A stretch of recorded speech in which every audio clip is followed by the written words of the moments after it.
ఇప్పుడు ఈ రకంగా మంత్రం అంతా ఏంటో తంత్రం ఏంటో ఆవిడ అడిగిన దానికి జవాబు చెప్పారు.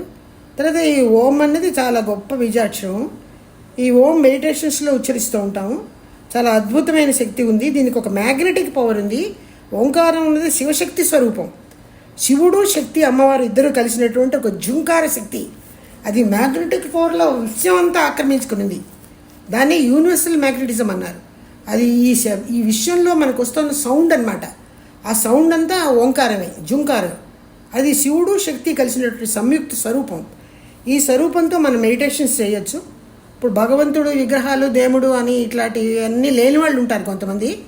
వాళ్ళు జస్ట్ ఓంకారం మీదే చేస్తారు మెడిటేషన్ కానీ, సాధన కానీ, ప్రేయర్ కానీ, ధ్యానం కానీ అన్ని ఏదైనా కూడా ఓంకారం మీదే చేస్తారు. ఓంకారం సాధన చేసేటప్పుడు కూడా మీకు అటువంటి ఫలితాలే ఏర్పడతాయి. బ్రెయిన్ ప్యూరిఫై అవుతుంది ఓంకారం చేయడం వల్ల. యంత్రం ద్వారా ఓంకారాన్ని పంపించడం వల్ల చుట్టూ ఉన్న వాతావరణంలో కలుషితాలు కూడా తొలగిపోతాయి. ఓంకారాన్ని చాంటింగ్ చేయడం వల్ల మీ బాడీ అండ్ సోల్లో నెగటివిటీ తొలగిపోతాయి. ఇది ఓంకారం అనే మంత్రాలకి.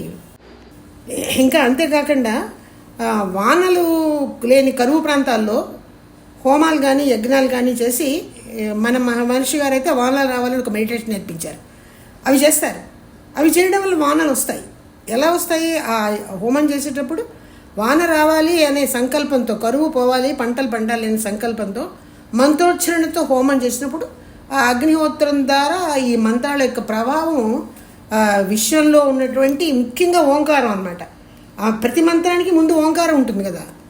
ఆ ఓంకారం వల్ల అక్కడికి వెళ్ళి ఆ విశ్వంలో సోలార్ సిస్టంలో ఉన్నటువంటి ఆ ప్రాంతంలో ఉన్న మేఘాలు వర్షించి వానలు వచ్చి పంటలు పండి సందర్భాలు చాలా చోట్ల జరుగుతాయి. హోమాలు చేసి వానలు రావాలని కోరుకునే వాళ్ళు ఉంటారు. మనకు కూడా ఒక మెడిటేషన్ ఉంది వర్షకామన అని.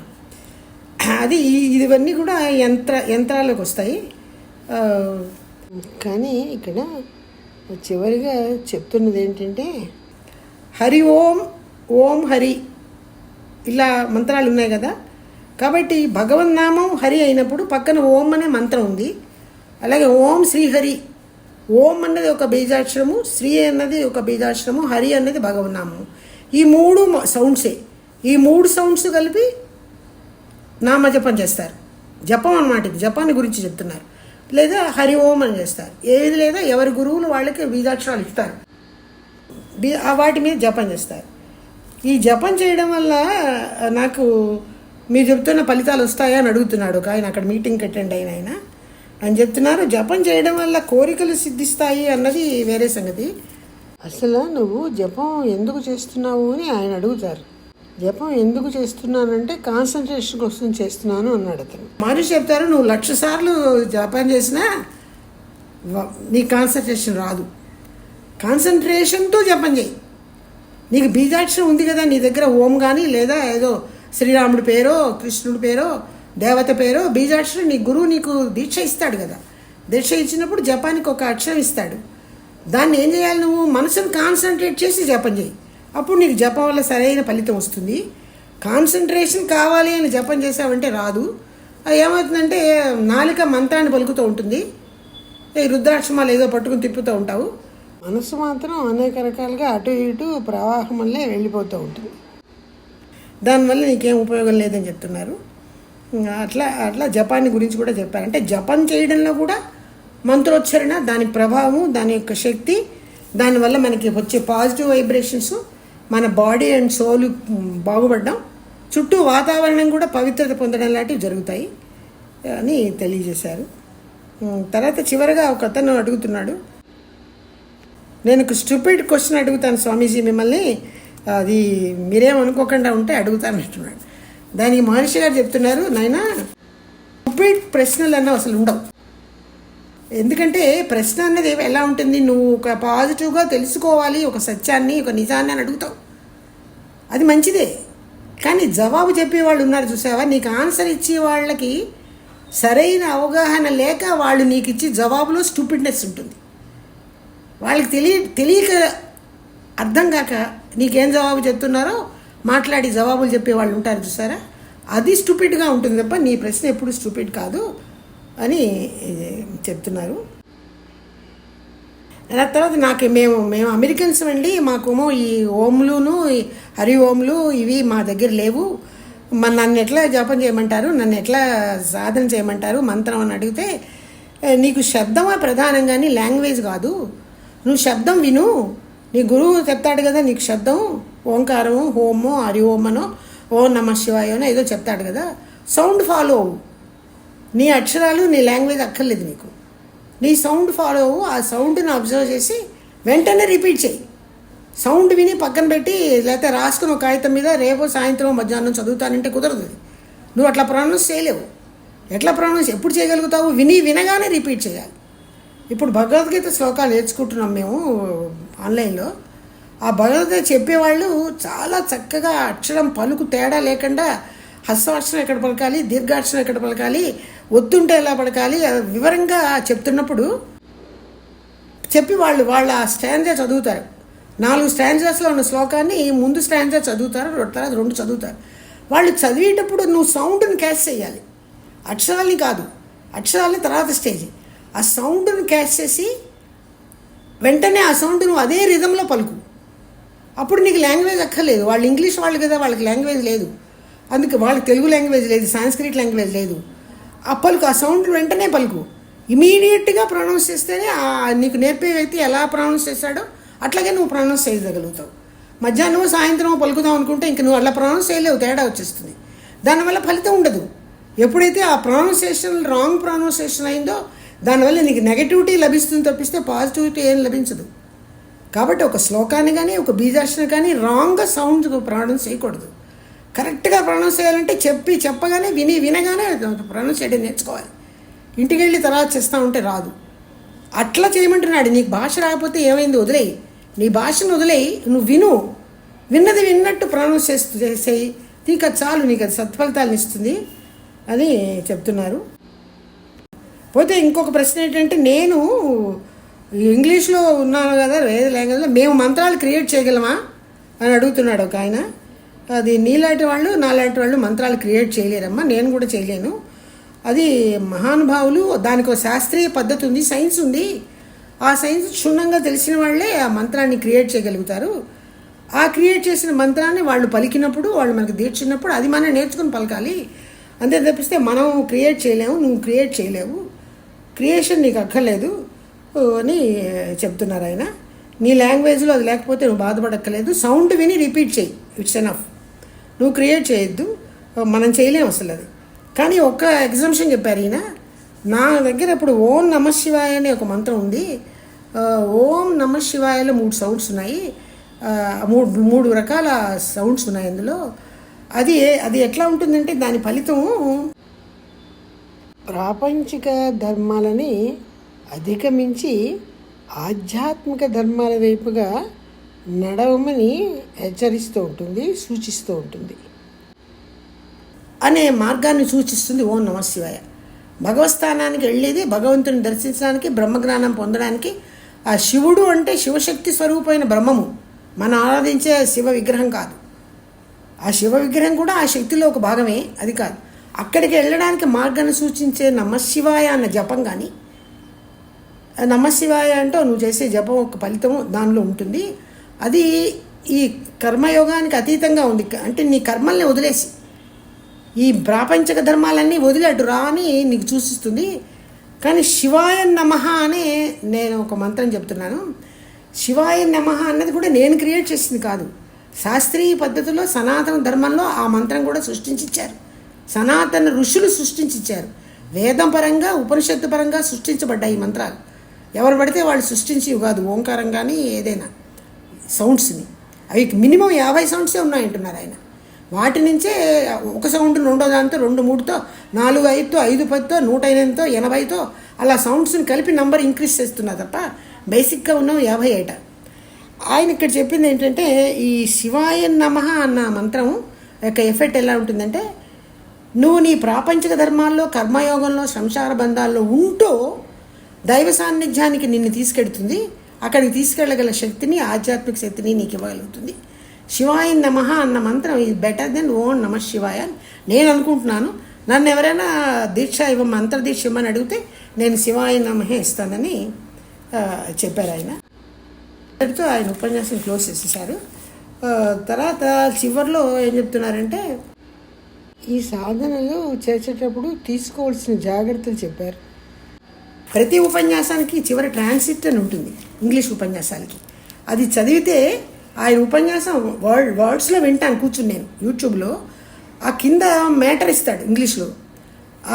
అది వింటూ ఆ ట్రాన్స్క్రిప్ట్ ఓపెన్ చేసామంటే ఆ ట్రాన్స్క్రిప్ట్లో సెంటెన్స్ ఇంగ్లీష్లో ఉంటుంది. ఆయన గొంతులో వస్తున్న మాటలో ఈ ట్రాన్స్క్రిప్ట్లో ఉన్న ఇంగ్లీష్ని కూడా చదువుతాను నేను. అలా చదివితేనే ఒకసారి ఆయన నోట్లోంచి వచ్చిన మాట అర్థమవుతుంది ఇంగ్లీష్ చదివితే. లేకపోతే కొంచెం ఓల్డ్ ఏజ్ వల్ల కానీ ఏమైనా కూడా కొన్ని వర్డ్స్ తడబడినట్టు ఉంటాయి. అవి ఫాలో అవ్వలేకుండా ఉన్నాం.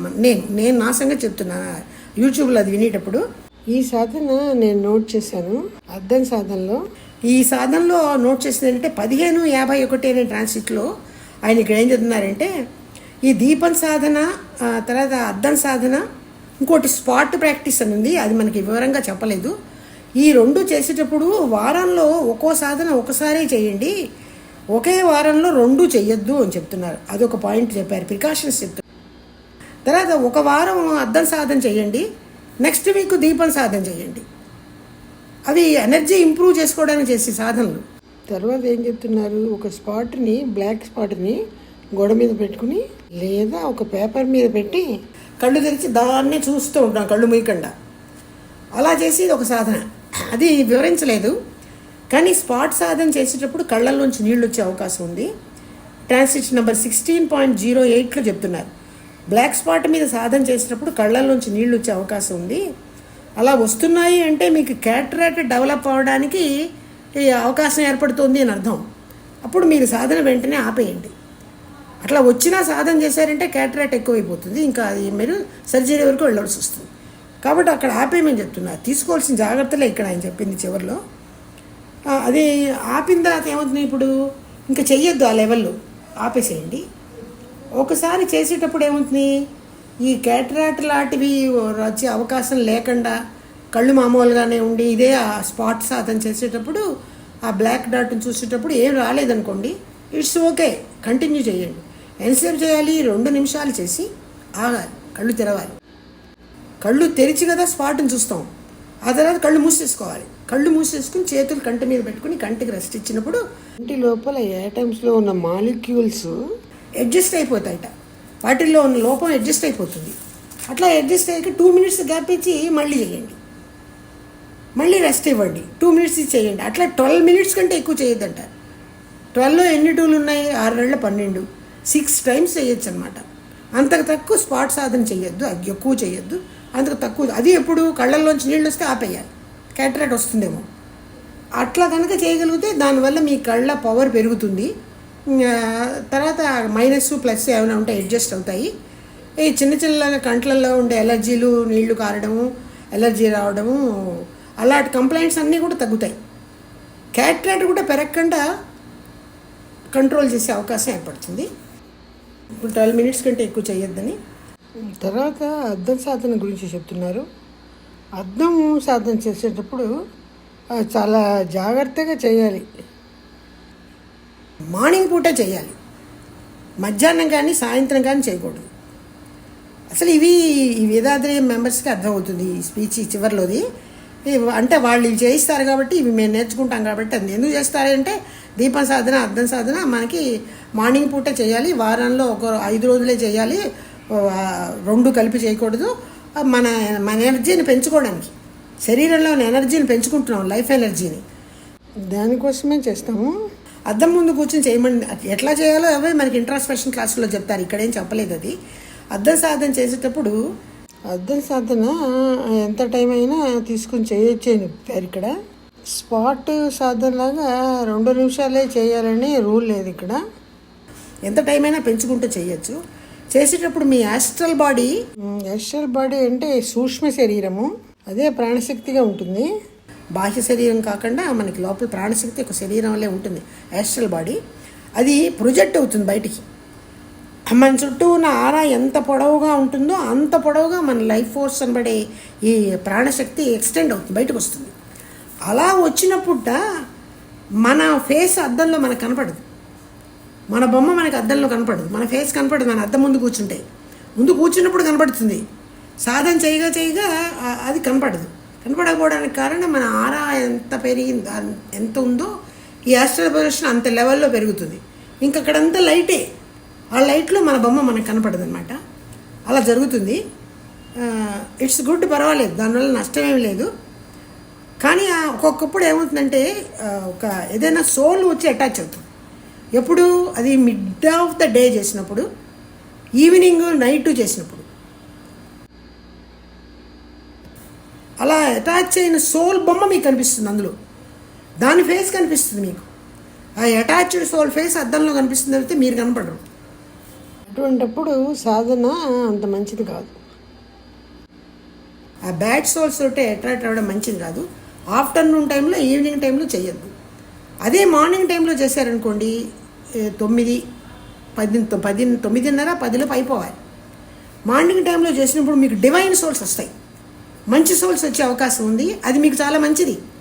డివైన్ సోల్ మీ దగ్గర వచ్చింది అంటే కొన్ని డివైన్ ప్రాపర్టీస్, కొన్ని క్యారెక్టర్స్ ఆ సోల్ నుంచి మీ ఆరాకు అందుతాయి.